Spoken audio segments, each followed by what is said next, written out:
سەرۆک ترامپ ڕوونی کردەوە بەڕاستی دەیەوێت سێنێت مایک پامپێۆی وەک وەزیری نوێی دەرەوە پشتڕاست بکات.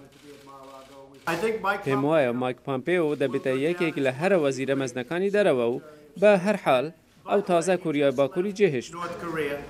سەناتۆرەکانی هەردووک پارتی دانیان پێداهێنا کە ئەوان پێشتر سەبارەت بە سەردانی مێژووی و نهێنی پامپێۆ بۆ کوریای باکوور و چاوپێکەوتنی لەگەڵ سەرۆکی کوریای باکوور ئاگادار نەبوون، بەڵام زۆربیان پێخۆشحاڵن.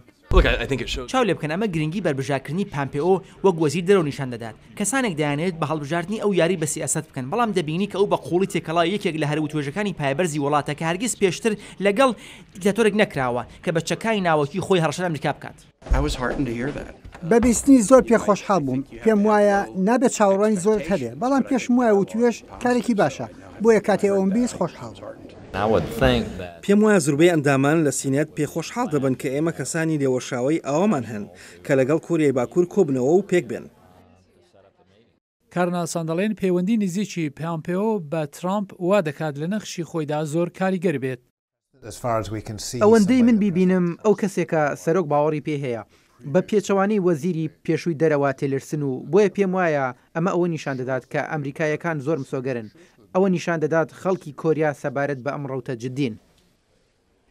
سەرەڕای ڕێگای سەخت بۆ پشتڕاستکردنی وێ دەچێت پامپێۆ حوتوی دابێت سێنێت بە تەواوی پەسەندی بکات وەوا دەردەکەوێت کە ئەو دەستی بە جێڕانی نەخشێک لە هەر دیپلۆماسی پڕەکێشەی ئەمریکادا کردووە.